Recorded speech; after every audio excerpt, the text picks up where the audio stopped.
Goalkeeper. The goalkeeper is the only player on the pitch who's allowed to use their hands, but only inside the penalty area. Their main job is simple: stop the ball from going in the net. They save shots, catch crosses, punch away danger, and organize the defense during corners or free kicks. But modern keepers do much more than just stop shots. There are a few different styles. Traditional goalkeepers stay near the goal and focus on reflex saves and positioning. Sweeper keepers come off their line quickly to clear through balls or act almost like an extra defender. Ball-playing goalkeepers are great with their feet and help build attacks from the back. Today's top keepers often combine all three. For example, Alisson Becker and Mike Maignan are brilliant shot stoppers who also play out from the back. In the past, legends like Gianluigi Buffon, Iker Casillas, and Lev Yashin defined the position. And of course, Manuel Neuer revolutionized the role in the 2000s and 10s with his sweeper style. He's considered one of the greatest ever.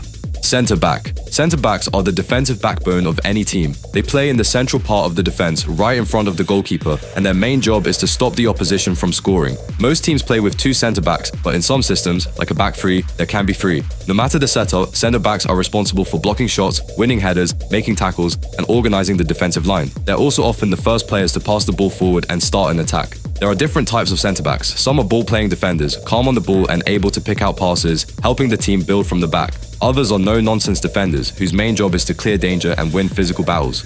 In older systems, there was also the sweeper, a player who stayed behind the defense to clean up anything that got through. Over the years, this position has produced some of football's most iconic players, like Franz Beckenbauer, who pioneered the sweeper role, or Paolo Maldini, known for his intelligence and flawless defending. Fullback. Fullbacks play on the left and right sides of the defense. In most formations, there are two fullbacks. Their main job is to defend against wingers, the fast, wide attackers on the opposing team, and stop crosses from coming into the box. But in modern football, fullbacks do a lot more than just defend. They're often expected to sprint up and down the entire wing, supporting the attack and delivering crosses of their own. There are different styles of fullbacks. Traditional fullbacks focus mostly on defense, staying deeper to block runs and win tackles. Attacking fullbacks make overlapping runs and contribute heavily in the final third. And then there are inverted fullbacks, who cut inside into central midfield areas when their team has the ball, helping to control the game from the middle. Some of the best to ever play this position include Cafu, who was a constant attacking threat for Brazil, and Roberto Carlos, famous for his pace and powerful free kicks. More recently, Marcelo and Philipp Lahm redefined the role with their intelligence and attacking movement. Wingback. Wingbacks are similar to fullbacks, but they play even higher up the pitch and take on more attacking responsibilities. They're used in formations that have three centre-backs, which means the wingbacks need to cover the entire flank on their own. These players act as a mix between a fullback and a winger.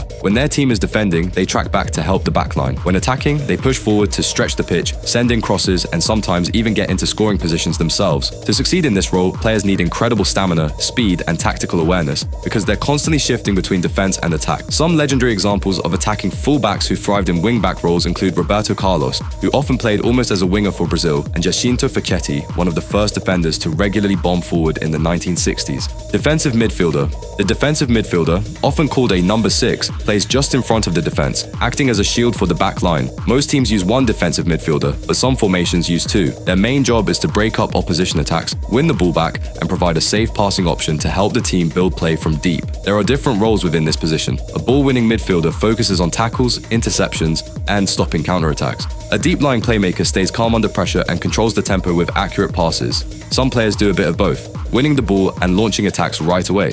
Legendary DMs include Claude Makelele, who was so good at this role that the position is often called the Makelele role, and Sergio Busquets, who made controlling the midfield look effortless during Barcelona's golden era. You could also include Roy Keane, known for his fierce competitiveness, leadership, and relentless ball winning. Central midfielder, often called number 8, are the engine of the team. They play in the middle of the pitch and connect everything together. Most teams use 2 or 3 central midfielders depending on their system. These players need to be versatile, covering ground, passing accurately, and reading the game well. There are a few different roles a central midfielder might take on. A box-to-box midfielder does exactly what it sounds like, defends near their own box and also gets forward to help score goals. There is also a deep-lying playmaker role within the CM. This is the player focuses on keeping possession and dictating the rhythm of the match. A creative central midfielder plays a little more advanced and helps set up attacks with clever passes and movement. Some of the greatest CMs ever include Zinedine Zidane, who combined elegance with clutch performances, Xavi, the heartbeat of Spain and Barcelona, and Frank Lampard, a box-to-box goal machine from midfield. Andres Iniesta Ronaldo is also another great, who blurred the lines between central and attacking midfielder with his creativity and intelligence. Attacking midfielder. The attacking midfielder, often called a number 10, plays just behind the striker and is usually the team's main creator. Their job is to unlock defenses, provide assists, and score goals themselves. Most teams use one attacking midfielder, although some formations don't include one, instead relying on wingers or central midfielders to create. The number 10 operates in tight spaces, always looking for that killer pass or clever dribble to break through. There are a few different styles in this position.